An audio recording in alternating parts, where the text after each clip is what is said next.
Fala galera, tudo bem? Aqui quem tá falando com vocês é o Gui Afonso. Também tá falando com vocês aí o Fábio Pisca. Fala Fio, tudo bem? Olá, Fio, tudo bem? Vamos aí para mais um Fios do Rock. Mais um Fios do Rock. Estamos começando hoje nosso quinto episódio, então se você perdeu os outros episódios, por favor, corre lá e ouça os episódios, porque vocês vão perceber que a gente tá fazendo mais ou menos um apanhado de coisas sobre os anos 60. Então a gente está tentando trabalhar ali o aspecto histórico dos anos 60 e a importância que eles tiveram na música, pro rock em geral, claro, já que é o foco do nosso programa, mas também passando por tópicos que assim, não são necessariamente rock and roll, né, Fio? Que é o caso de hoje. Exatamente.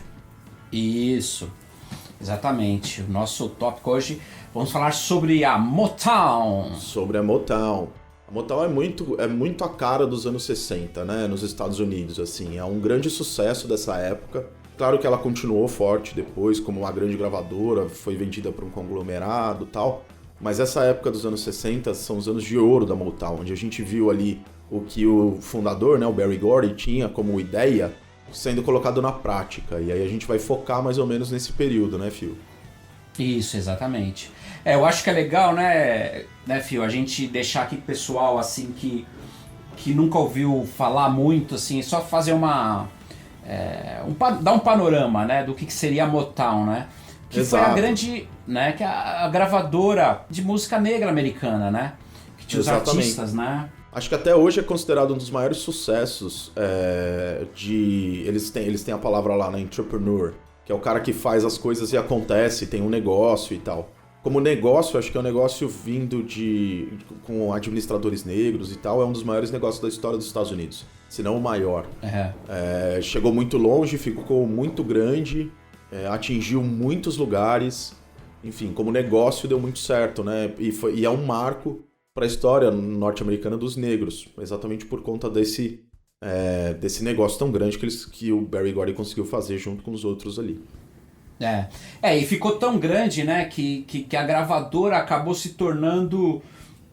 O nome da gravadora acabou meio que se tornando até um estilo, né, de som. Muita Exato. gente acaba se referindo à Motown como o som da Motown, a gente vai falar sobre isso. Som da Motown. Né, mas que vem da gravadora, né, que foi a grande gravadora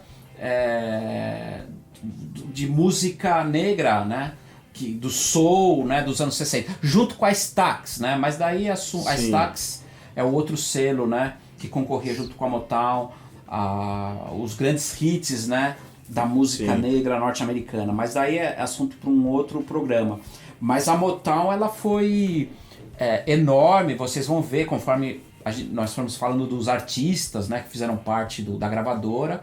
Então, assim, é a marca da música negra norte-americana dos anos 60 e que influenciou todo mundo, né? Todo mundo. Todo mundo, né? Influenciou os Beatles, os Stones, o The Who, né? Inclusive, né, bandas que vinham do outro lado do Atlântico, né? Sim, a Motown tem um som tão forte nos Estados Unidos que ele é tão incorporado na cultura americana hoje que, assim, produtores atuais não veem como separar estilisticamente a música americana hoje, em dia, da Motown. A Motown é fundamental para o desenvolvimento de outros estilos que vieram depois, seja o hip hop, seja o pop propriamente dito. Tudo ali a tem discoteca, um selo. Né? Exato, a discoteca, exatamente. Tudo tem não um dedo, mas as duas mãos da Motown ali, porque a Motown criou, de fato, uma estética musical muito forte. Que a gente vai falar aqui um pouco, mas é muito importante que a galera pare para ouvir os artistas que a gente vai citar. Esse talvez seja um dos programas, assim, a gente vai ter muita referência, tal qual o programa do Woodstock. E para entender mesmo o som da Motown, é legal parar e ouvir, que era um som muito moderno pra época, né? Também, né, Phil? No sentido de ser... Ele mudava de acordo com o tempo, de acordo com as paradas de sucesso ali, iam encaminhando determinados hits. Então, algumas músicas eram mais agitadas, mais rápidas, mais dançantes, outras músicas eram mais lentas, mais românticas. Enfim, existem essas questões aí. E é muito legal, assim, que conforme as pessoas forem ouvindo as músicas, com certeza vocês vão falar, eu conheço essa música, porque elas foram muito regravadas, né? Com certeza. Então, assim... Várias vezes, tem mó galera. Vocês vão lembrar de filmes, de seriados. A Motown, ela tá muito presente na cultura, né? Sim. Não só na cultura americana, mas na cultura da música pop, do rock mundial, né? Sim. Bom, e é isso, né? Motown que vem de Detroit, né? Detroit, exatamente. Motortown. Motortown. Tanto que, para citar um pouco, assim, na história de Detroit está muito conectada às fábricas de automóvel, né? Isso é muito clássico de Detroit. Para dar um exemplo, o time de basquete da cidade, o Detroit Pistons, pistão mesmo, né? De carro ali, de mecânico. Legal. Então, assim, o Detroit é a cidade do carro, e por isso que ela tinha esse nome já nessa época, nos anos 50, de Motortown, motor de motor mesmo, né? A cidade dos motores. General Motors, né? General Motors, exatamente. E ali existiam fábricas como da Ford, da própria General Motors, onde a galera trabalhava. Boa parte das pessoas que trabalhavam nessas fábricas de carro eram as pessoas mais de baixa renda, que trabalhavam como operários mesmo nas fábricas. A gente precisa lembrar que Detroit também não é uma cidade que está no sul dos Estados Unidos, ela está no norte. E nessa época é muito importante ela estar no norte, porque no norte é onde você tem as ações mais progressistas contra a segregação racial. Interessante isso. Isso é fundamental para que os negros se sintam, como eles se sentem mais acolhidos no norte que no sul. Então rola uma grande migração dos negros do sul para o norte, assim, algo de 6 milhões de pessoas migraram para o norte buscando melhores condições de vida, porque no sul ainda existiam as leis que eles chamavam de Jim Crow, que eram que destacavam mesmo segregação racial. Esse lugar só pode ser usado por branco, esse lugar só pode ser usado por negro. A gente vai tocar nisso um pouco mais pra frente, quando a gente fala da Diana Ross. Tem uma história muito legal da Oprah em relação a Diana Ross que eu queria citar, mas esse começo da Motown é muito marcado por uma cidade que tem uma população negra cada vez mais crescente, que tem, assim, no seu interior, a questão da cidade-carro, das fábricas. Então a questão da linha de montagem é muito importante.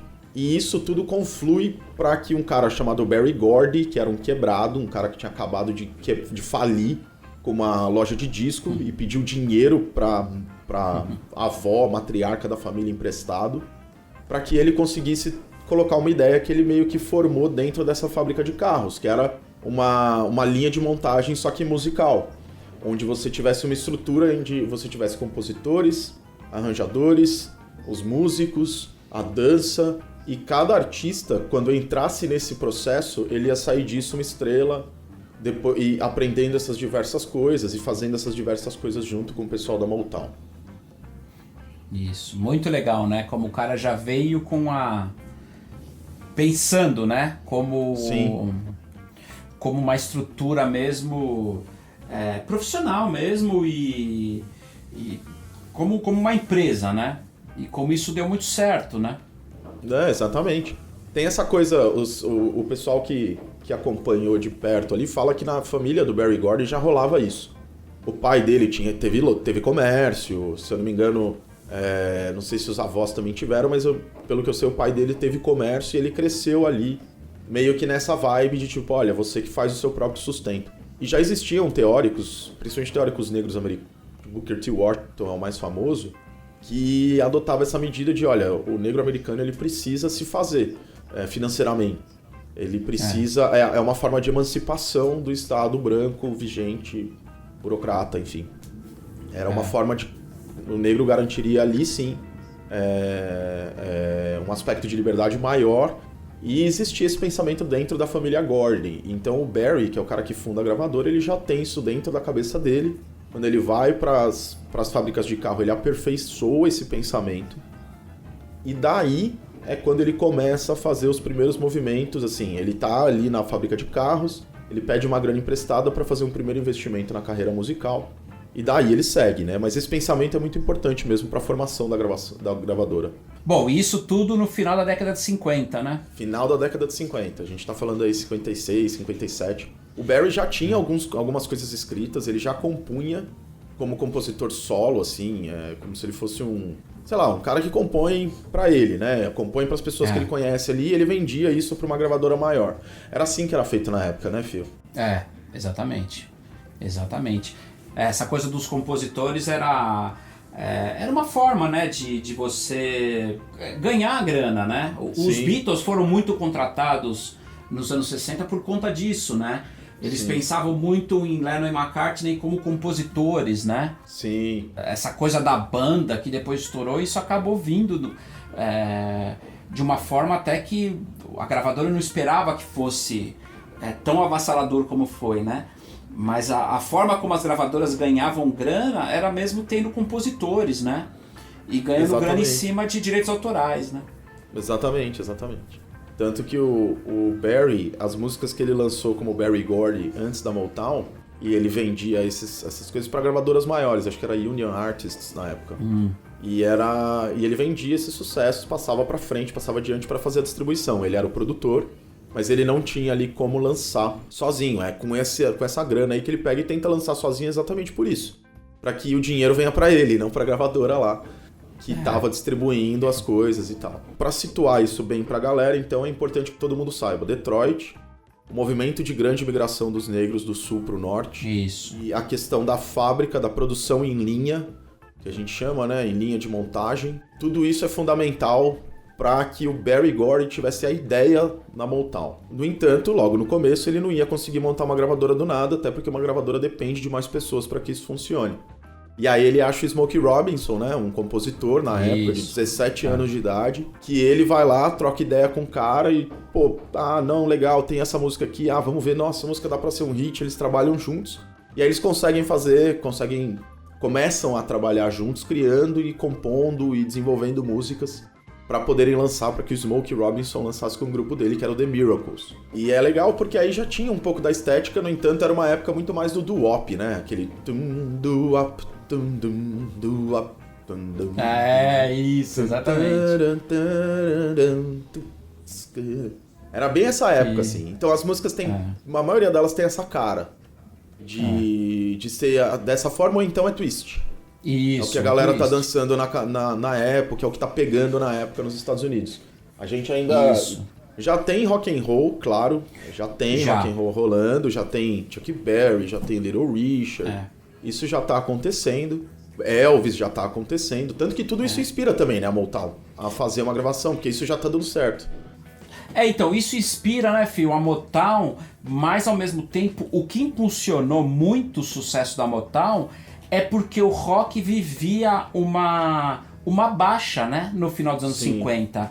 Porque, assim, o rock, ele começa ali... a primeira geração você tem ali nos anos 50, né? A partir de 54, vamos dizer assim, com o Rock Around the Clock. E entre 54 e 59, você vai ter a primeira grande geração, né? O Elvis, Chuck Berry, Jerry Lee Lewis, Little Richard, Buddy Holly e tal. Richie Valens. Isso. Só que em 59, a gente tem o fatídico acidente, né? Que mata o acidente de avião, que morre em 3 de janeiro de 59, que morre o Buddy Holly, o Ritchie Valens, que estava estourando com La Bamba, e o The Big Bopper. E daí você tem as prisões... O Chuck Berry puxou uma prisão, né, por conta de assédio de menores. Jerry Lee Lewis casa com a prima, de 13 anos. Isso meio que acaba com a carreira dele.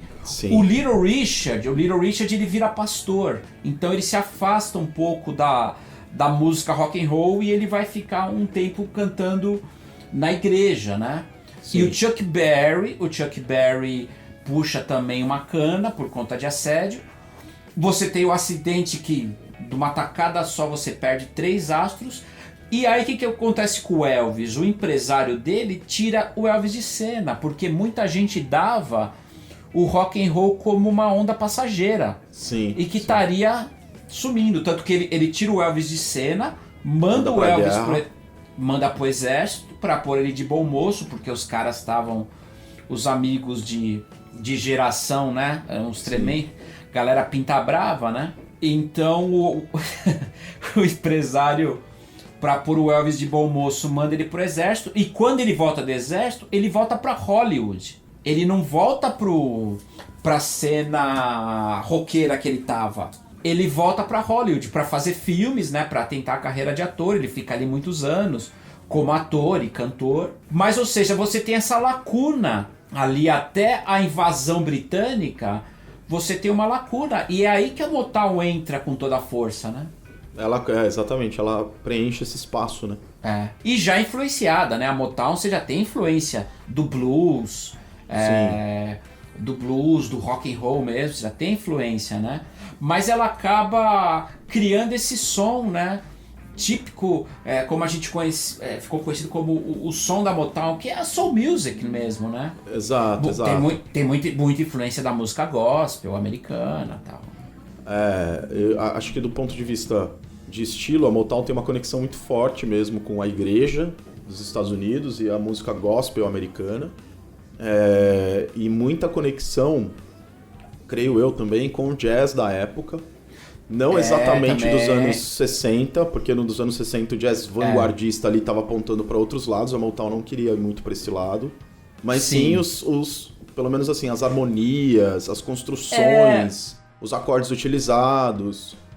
Exatamente, o jazz da era das big bands, né? Exatamente. Tanto que a gente tem arranjos na Motown feitos para sopros, que geralmente eram instrumentos ali muito associados ao jazz, menos ao rock. O rock era muito mais associado com guitarra, bateria e baixo, né? Isso também tinha na Motown, então era uma mescla de coisas, de fato.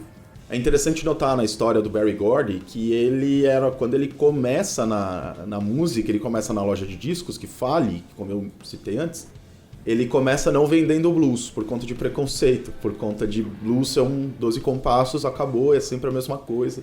E ele queria fazer coisas diferentes, então ele traz na Motown também um pouco... lógico, a Motown dialoga, sim, com o blues do ponto de vista da simplicidade. Ele é obrigado a aceitar isso depois. Porque ele percebe que, cara, a galera ali com quem ele trabalha na fábrica de carros não curte os jazz. Curte o blues. Eles querem ouvir blues. Curte o blues. Isso. Exato. Então ele é obrigado a passar por essa mudança de cabeça, assim, de tipo, cara, se eu continuar empurrando pra esse lado, a coisa não vai dar certo. Na minha gravadora... Se eu empurrar para esse lado, a coisa não vai dar tão certo. Então isso era muito legal. Como contribuição, assim, né? O blues contribuiu mesmo. O cara teve que baixar a bola ali. Porque fazendo até um parêntese, né? Quando você falou da migração, né? Dos negros do sul, que é um movimento que tinha acontecido na década de 40 em Chicago, né? Sim, exatamente. É um movimento que dura, acho que vai da década de 20 até 1970. Ele dura muito tempo.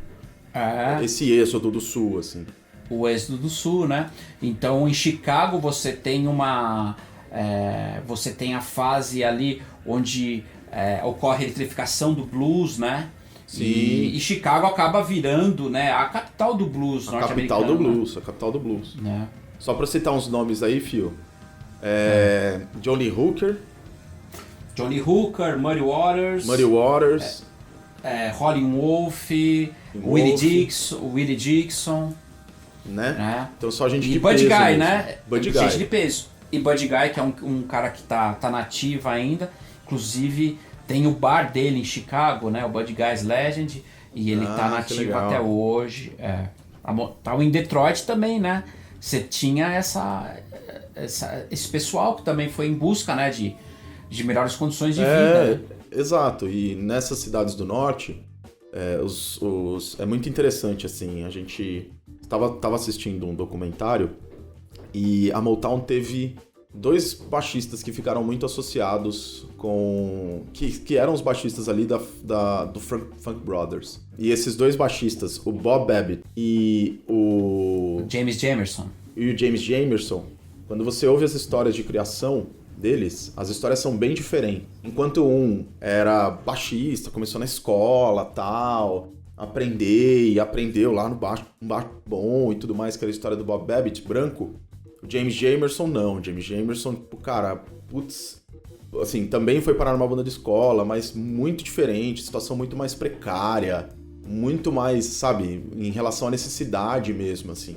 A vida dos dois eram muito diferentes entre os brancos e os negros. Isso é importante a gente notar, porque quando a galera sai do sul pro norte buscando esse tipo de vida melhor, muitos dos pais dessas pessoas, dos músicos da Motown, das pessoas que fundaram, vieram do sul.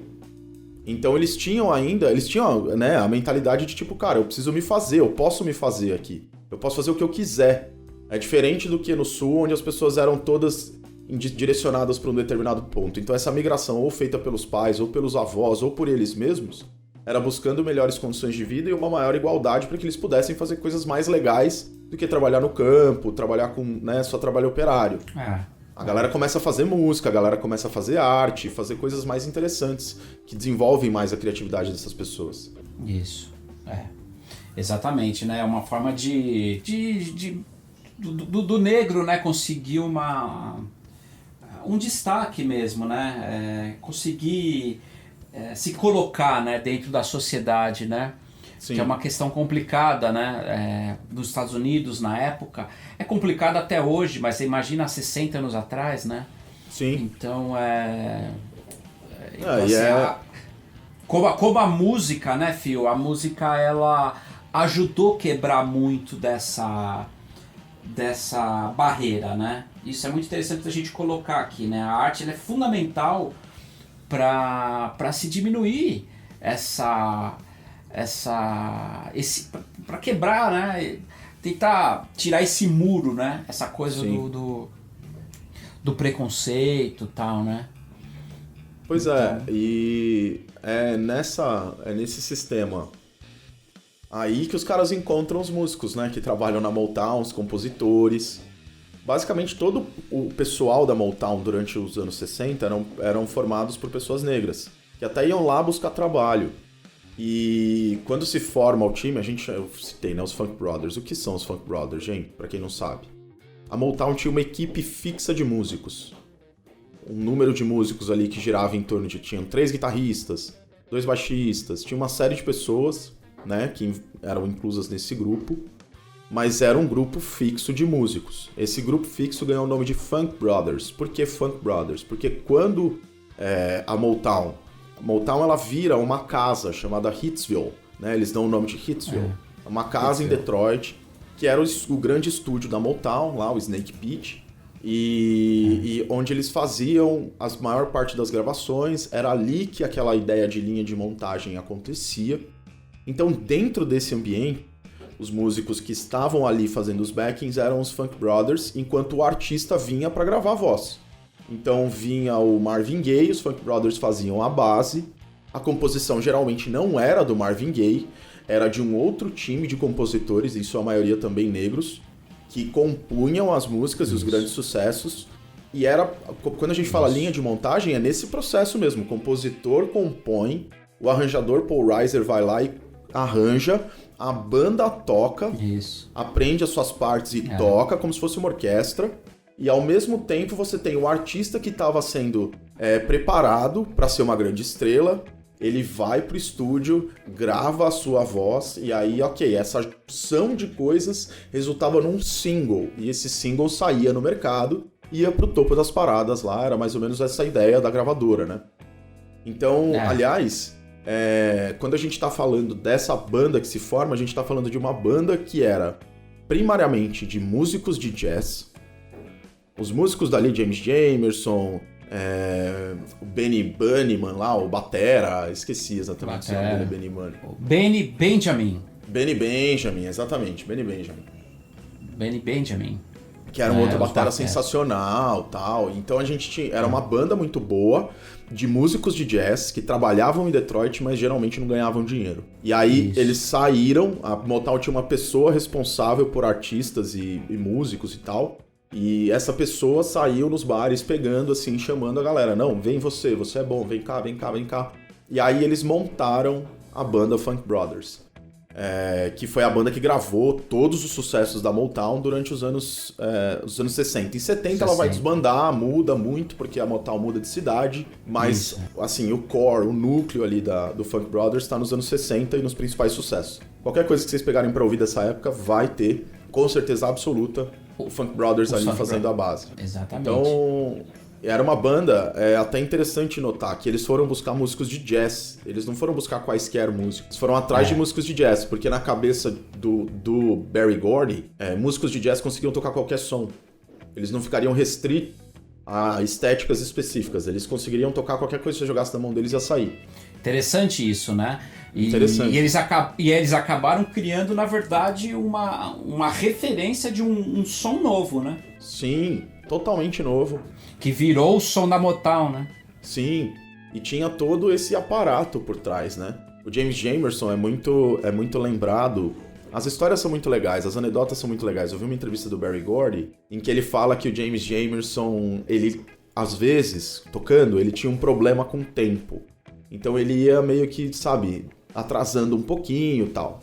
E aí na hora que olhavam pra ele, pra, tipo, brigar com ele, falar pra ele voltar, ele olhava, fazia aquele... Pam, e aí entrava certinho na cabeça e beleza. E várias frases foram imortalizadas de baixo exatamente por conta disso, porque ele tava tocando, deslizava um pouquinho no tempo, fazia virada ali no baixo e chegava em cima da frase, tocava no tempo. Nossa, que da hora. E são linhas imortalizadas. Ele, como baixista, talvez, eu acho, o baixista mais importante dessa época. Para os baixistas em geral, assim. Acho que o nome do Jamerson tá junto com o nome do Jaco. Para muita gente que estuda baixo, assim. Sim, exatamente. Não, James Jamerson ele foi influência até para Paul McCartney, né? Exatamente. O próprio Jaco fala dele, né? O Jaco Pastorius, para quem não conhece. Talvez o maior nome do baixo da história. Tem muito de James Jamerson ali. Tanto que o Jamerson não fazia slap, o Jaco também não. O Jamerson, um problema dele era com essa técnica, ele não queria aprender técnicas novas. Ele tinha um jeito dele de tocar, era aquilo ali. Então, é muito interessante observar essas influências, né? Uma coisa que eu esqueci de citar, a estrutura de produção em linha de montagem da Motown tinha também um último passo antes da música sair. É um negócio que eles chamavam de controle de qualidade. Era uma reunião, um conselho de pessoas, tipo de notáveis, entre aspas, formado pelo Berry Gordy ali e várias outras pessoas da empresa, os principais diretores, os músicos não participavam, os artistas não participavam, os compositores não participavam, era uma questão mais restrita e fechada, onde se votava se a música deveria ser lançada ou não. Então tinha um sistema de veto, eles tinham um sistema de veto para músicas que eles achavam que não iam ser hits. Esse som não vai rolar, então veta. Esse som não vai rolar, então veta. Eles faziam esse tipo de trabalho. Em alguns documentários, o pessoal assistindo, quem correr atrás disso, vai ouvir reuniões interessantes, onde às vezes o Berry Gordy votava assim e o resto da galera falava não, e a música caía. Eles não podiam lançar, e rolava uma certa democracia, assim. Interessante isso, né? Muito. Como eles tinham uma dinâmica muito própria, né? Sim. No funcionamento, né, da gravadora, né?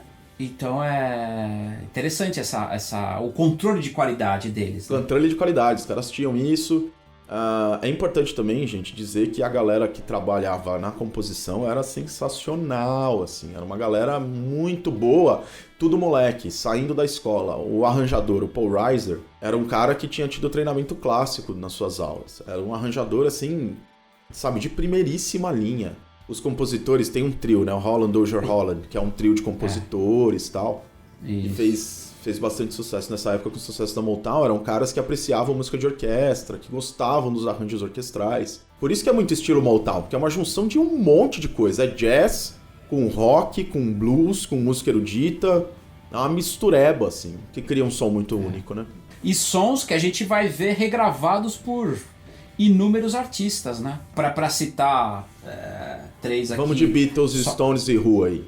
Beatles, Stones e Who, né? Então, assim, os Beatles regravam Money, You Really Got a Hold on Me, Please Mr. Postman. Sim.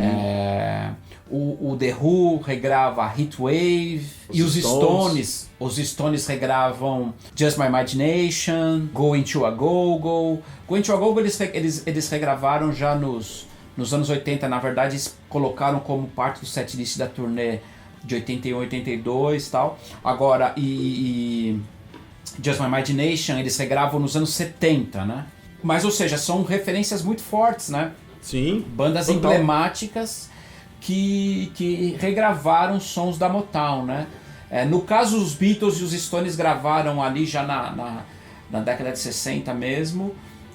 E os Stones vieram gravar um pouco depois. Os Stones, nessa época, nos 60, eles regravaram mais coisas de blues, né? De blues, eram mais influenciados mais pelo blues e tal. Repertório mais guitarrístico. Mas assim, os Beatles, a Motown, ela foi muito... teve tem entrevista deles. Muito grande, né? Tem falas deles, do Paul, do Lennon, falando que, assim, era uma referência direta direta mesmo, assim. Tanto que tem covers. Exatamente por conta da qualidade do som. É muito importante deixar isso muito claro. Os músicos eram muito bons, gente. Eram muito bons. Exatamente. Os músicos eram muito bons. Vamos falar um pouco deles. Vamos falar um pouco dos artistas principais, assim. A galera que carrega o nome Motown quando a gente fala disso, né? Pra galera poder se situar. Talvez o primeiro, cronologicamente falando, é o Smokey Robinson, que tinha sua banda chamada The Miracles. É um cantor sensacional. Quem puder aí pesquisar. E ele é um compositor também. Ele escreveu vários hits da Motown, que ele mesmo não cantou. Isso. E ele é o primeiro compositor contratado pela Motown. O Berry Gordy coloca ele embaixo da asa, assim, pra mentorá-lo. Porque naquela época o Berry Gordy já era um produtor de conteúdo de música, né? Um produtor mais conhecido. E aí ele troca essa ideia com o Smokey Robinson. O Smokey Robinson gosta da ideia. E eles começam a trabalhar juntos. Então Smokey Robinson é talvez o primeiro talento que a Motown descobre e começa a trabalhar. Né? Uma das músicas, né? Que a gente acabou de citar, né? You Really Got a Hold on Me, né? Que os Beatles regravaram. Né? É uma das músicas interpretadas, né, pelo Smokey Robinson, Going to a Go-Go, que eu citei, que os Stones mais tarde iam regravar também, né? Então, assim, tem muita coisa, né? E ele virou, né? O Smokey Robinson é um dos pilares, né? Da Motown, pilares. né? É um dos pilares. Ele esteve nela durante toda a história da Motown, enquanto a Motown trabalhou com o Berry Gordy. Eles eram dois amigaços mesmo, assim, que nunca se separaram durante esse tempo, Berry Gordy, assim. Então, ele é um pilar mesmo da Motown. Isso pra citar o Smokey Robinson, mas ele não é o cara que ganhou mais nome. A gente tem, talvez, o maior nome nessa época da Motown são dois nomes, né? Marvin Gaye e Diana Ross. Isso. Diana Ross, que é a grande estrela, né? É a grande estrela, é a diva, assim, da Motown. A diva da Motown, né? Eu queria citar uma história pra gente ter uma ideia, assim, do que era a vida dos Estados Unidos, principalmente para os negros nessa época. A Diana Ross é uma das maiores influências de uma das maiores apresentadoras dos Estados Unidos hoje, que é a Oprah, uma mulher negra. E a Oprah fala que quando viu, isso foi marcante pra época, tá, gente? O Ed Sullivan era onde os Beatles já tinham tocado, aonde os Stones tocaram também, né, Phil? Tocaram, sim. Todos brancos e tal, e essa galera tudo tocou lá. O primeiro artista negro... O Elvis, né? O Elvis, né? A primeira artista negra a aparecer no Ed Sullivan foi a Diana Ross. Por acaso a Oprah, com 10 anos de idade, estava assistindo isso. Isso vocês encontram relatos na internet inteira, tá? É só procurar Diana Ross Oprah, vocês vão encontrar vídeos dela falando sobre isso. E aquilo, pra Oprah, foi um símbolo de representatividade. E um modelo, no sentido de, olha, é possível também. Eu sou negra, mas eu também consigo chegar lá se a Diana Ross chegou. Então, os artistas da Motown, isso não só a Diana Ross, ela ficou muito famosa, então ela é um grande símbolo, mas Martha Reeves também, pelo lado das mulheres, as próprias Marvelettes, assim como outros artistas, os Four Tops, no caso dos homens, Marvin Gaye, Stevie Wonder, Jackson 5, toda essa galera... Temptations, exatamente. Todas essas pessoas contribuíram muito para o aumento da representatividade dos negros no meio artístico e para os movimentos sociais contra a segregação racial que ocorreram durante os anos 60. Ou seja, a Motown também é um instrumento, é uma engrenagem nessa peça revolucionária que estava tentando mudar o status quo da época, de algo segregado e racista para algo mais igualitário. A Motown também finca um pé nessa história, porque ela lança artistas, todos eles, negros, para que as pessoas conhecessem, e com hits que tomaram o país inteiro, inclusive outros países. Prova com Beatles, prova com Stones. Então você começa a tirar o argumento das pessoas, dos racistas da época, você amplia o alcance da música negra, você influencia outras culturas. Assim, sensacional, né? Então, sensacional. É legal observar isso. O próprio Marvin Gaye, a gente falou dele um pouco aqui. O Marvin do lado masculino, era um cara que quando ele entra na música, ele tem como ídolo Sinatra. Ele queria ser o Sinatra. E a vida dele, ele vai saindo desse personagem e entrando mais dentro do que ele é.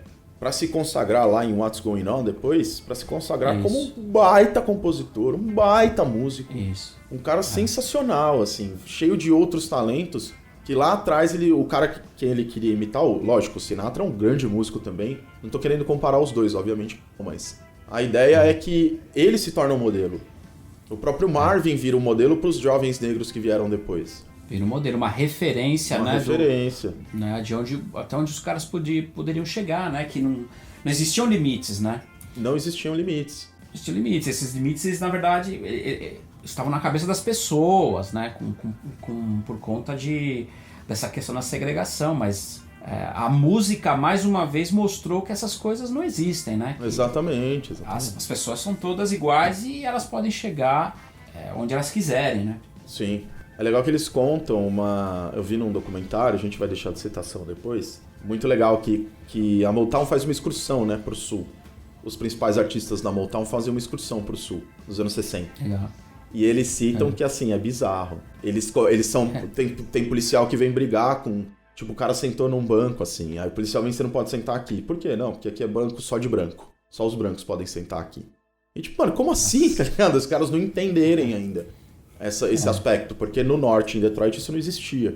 E eles vão pro sul exatamente para que as pessoas do sul olhassem e falassem, olha aí, pode, a gente consegue, eles estão representando a gente, isso é muito legal. Mas então, voltando aos artistas, né, senão a gente se alonga, poxa, gente, Motown dá pra falar durante 4 anos, tá?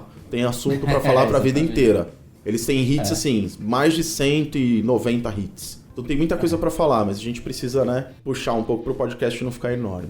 Então, o Marvin, é bom a galera saber que, assim, é uma outra referência de som.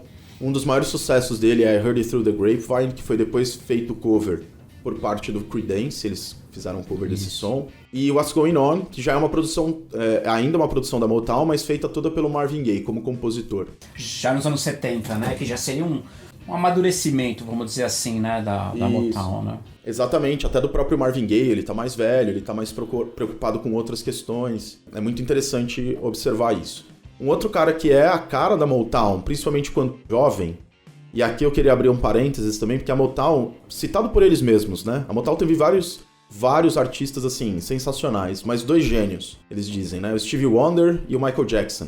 Isso. O Stevie Wonder com 12 anos estava lançando disco já pelos caras. Que era o Little Stevie Wonder, né? Exatamente. Era assim... Era uma coisa tão bizarra que os caras falaram que quando ele chega no estúdio pela primeira vez, os músicos vão levando ele em cada instrumento, né? E, cara, em cada instrumento que ele chega, ele faz um som, assim. E todo mundo, tipo, nossa! E todo mundo impressionado com aquele gênio que era o Stevie Wonder, assim. Um menino extremo... Não era nem musical, era um Jacob Collier. Tocar todos os instrumentos, de ter um baita ouvido, de saber cantar perfeitamente bem, baita composição. Tudo cego, né? Tudo cego, Bom, a gente já tinha, né? Um grande exemplo na música que era o Ray Charles, né? Ray Charles, exatamente. Boa, não me deixe esquecer do Ray Charles, verdade. Né? Já tinha um Ray Charles, assim, como grande músico, né? Mas o Stevie Wonder, ele era um prodígio, né? Prodígio, exato. Prodígio, né? Então, assim, é impressionante, né? E um parênteses, né, Phil? O Stevie Wonder é o único artista da Motown que se manteve a sua carreira toda dentro da Motown, né?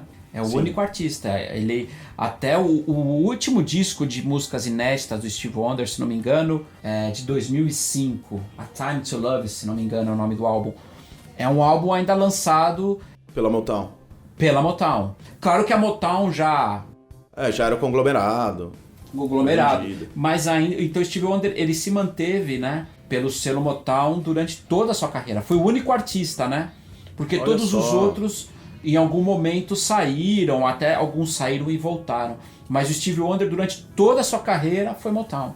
Então isso é muito interessante, né? Exatamente por conta de outros músicos saírem, ele não.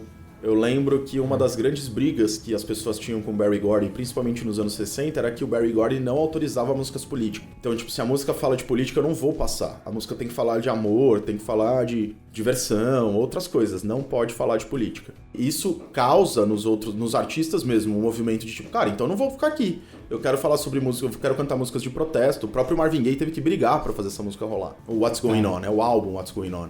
É realmente interessante ver que o Stevie Wonder se manteve ali. E era um artista tão grande que ele podia fazer o que ele quiser e a gravadora ia baixar a cabeça e falar assim, senhor, manda bala, porque você é o Stevie Wonder. Ele tinha total independência, né? Ele conseguiu isso porque o Berry Gordy viu que ele tinha na mão um cara com talento gigantesco, né? Porque, e nos anos 70, né, quando o Stevie Wonder começa a lançar os seus álbuns emblemáticos, cada álbum que ele lançava, ele ganhava o Grammy, né? É, exatamente. De melhor álbum. Tem uma história engraçada, né? Teve um ano que, se não me engano, foi o Paul Simon que ganhou. Paul Simon do Simon and Garfunkel. Isso, Simon Garfunkel, que ele ganhou o Grammy como álbum do ano. E nos agradecimentos ele citou Stevie Wonder, porque naquele ano o Stevie Wonder falou: obrigado, Stevie, por não ter lançado nenhum álbum esse ano, né? Ou seja, porque se o Stevie tivesse lançado um álbum, ele teria levado o prêmio. Então ele agradeceu o Stevie. Graças ao Stevie não ter lançado o álbum naquele ano, o Paul Simon conseguiu ganhar o prêmio, né? Mas, ou seja, o Stevie Wonder é uma coisa realmente impressionante. Agora, só mais um parênteses, né, filho? A gente falou dos sucessos, só para vocês terem uma ideia. A Motown, ela é fundada em 59. 59. Ela emplaca o primeiro hit em 61. Entre 1961 e 1971, num período de 10 anos, ela emplacou 110 músicas no top 10 da parada. É impressionante, né? É impressionante. Tanto que o nome da casa lá, eles chamavam de Hitsville, a Vila do Hit. Que, aliás, existe, né? Hoje virou um museu, né? Museu Motown. Tá lá em Detroit. E é uma casa de vila, né? Você olha assim, é uma casinha de vila, no meio da vila. E aquela própria rua, depois de tempos, a Motown cresceu muito. 110 hits, gente. Isso é muito dinheiro. E com esse dinheiro todo, eles montaram os departamentos, um em cada casa. Então era legal que na rua tinha tipo 8 casas que eram da Motown. Tinha a parte só de artistas, tinha a parte de coreografia, tinha figurino, tinha isso, tinha aquilo. Várias casinhas ali. Hoje só sobra a principal casa, que ainda tem a mesma vitrine da época, que é a Hitsville, que é a casa do museu, né? Mas realmente, assim, tem muita coisa. Essa história do Stevie Wonder é muito legal, né? A gente falou de dois gênios, o outro gênio é o Michael, que no Jackson 5 ali também, quando chegou, foi extraordinário. Ninguém acreditava no talento que o Michael tinha quando ele aparece pela primeira vez para todo mundo da Motown ali. Exatamente. E que o Michael, né, junto com seus irmãos, né, que depois vieram a ser conhecidos como os Jackson 5, que no teste para Motown, eles apresentam uma música do James Brown, né? É, exatamente. Do James Brown, né? Então é interessante.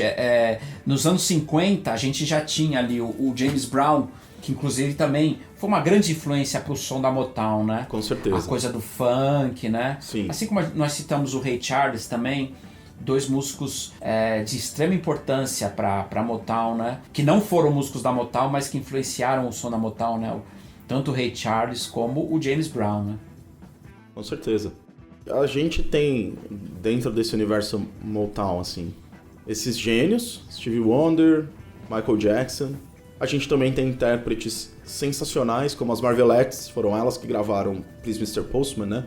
Que depois os Beatles foram fazer cover. Então, o Hall tinha uma outra música, talvez um dos maiores hits da Motown, conhecido até hoje, foi trilha de filme, que é a My Girl, do Temptations, também, que é muito, muito conhecida, e os riffs foram feitos assim, sabe, meio sem querer. A linha de baixo do James Jamerson foi meio sem querer, assim, ele só tava brincando. Aí o guitarrista meio sem querer fez aquele tom, tom, tom, tom, tom. E aí tudo aquilo meio que foi encaixando e os caras fizeram a música acontecer. E todos esses pequenos, sabe, essas pequenas coincidências transformaram essa música num grande, mega hit. Então, a Motown, do ponto de vista dos artistas, era, como a gente falou, né, um espaço onde as pessoas podiam, onde ali não existiam problemas de cor de questão de raça, a galera era vista como igual e vamos embora, vamos fazer. Existiam alguns músicos brancos, tinha um guitarrista branco que fazia parte da banda, mas sempre bem tratado. As entrevistas dele, pelo menos, ele sempre diz assim, né, no sentido de não me via como um diferente, não me viam como um diferente, a gente ali éramos todos irmãos e todos muito bacanas e tal. Mesmo quando as tensões entre brancos e negros aumentam nos Estados Unidos, isso não acontece dentro dos estúdios da Motown, importante também. Enfim, como legado, a Motown, ela, lógico, né, pra gente dar um pouco de um fim pra história. Alguns músicos acabam se perdendo pras drogas, é o caso do Benny Benjamin, batera lá, que é o Papacito, que ele acaba sucumbindo para as drogas. O James Jamerson, no baixista, durante toda a época Motown, que foi basicamente todo o tempo dele ali, ele sempre foi alcoólatra, teve muitos problemas com álcool, vários problemas e várias questões com álcool, e acabou também morrendo depois. A Motown muda para Los Angeles em 72, ainda lança vários hits, a Motown vai pro cinema, ela faz uma série de outras coisas, mas ela vai se destacando cada vez mais, se separando cada vez mais desse som original que ela tinha nos anos 60. A era de ouro mesmo da Motown são nos anos 60, com a estrutura de produção e de montagem e esses artistas que a gente citou.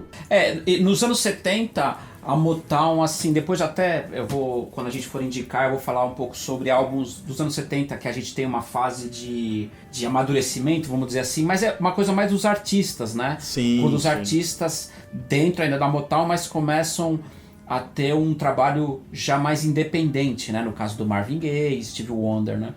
Mas a fase de ouro mesmo foi nos anos 60, né? Como a gente conhece, né? Como o som da Motown, né? Exatamente. Então, assim, pra gente se encaminhar pro encerramento e pras dicas, então, galera, que fique como síntese desse podcast toda essa questão que a gente colocou, né? Que desde lá da linha de montagem das fábricas e digamos assim, essa proximidade, não só proximidade, né? As coisas estão juntas, andam juntas. A história dos negros americanos e a história da cultura negra americana andam junto. Então, a Motown é parte integrante dessa história com certeza absoluta. É fundamental no processo de reconhecimento do talento e do trabalho dos negros americanos. Fundamental para a redução do preconceito. E tem muitos nomes que influenciaram muita gente a fazer coisa muito legal depois. Não dá pra se falar hoje. Eu vi uma entrevista do Neil Young, canadense, gente, ele é canadense, falando que não dá pra imaginar a música dos Estados Unidos sem a Motown. É impossível. Com certeza. Se a gente for pensar os maiores compositores americanos que a gente tem, todos eles foram influenciados pela Motown de uma forma ou de outra. Então, assim, a música americana e a Motown andam juntos. E são olhados com muito respeito até hoje, com muita força até hoje, assim, tem uma força muito grande. Só fazendo, acho que meio que pra fechar, né, Fio, acho que o Michael Jackson, né, que é o cara que detém a marca do álbum mais vendido da história, que já não é Motown, né? Não é Motown, Não é Motown, deixar claro, isso é uma outra fase, mas o Michael, ou seja, ele foi descoberto pela Motown. Ele é um talento Motown. Ele é um talento Motown, né? Os Jackson 5 tem muito sucesso ali nos anos 60, 70.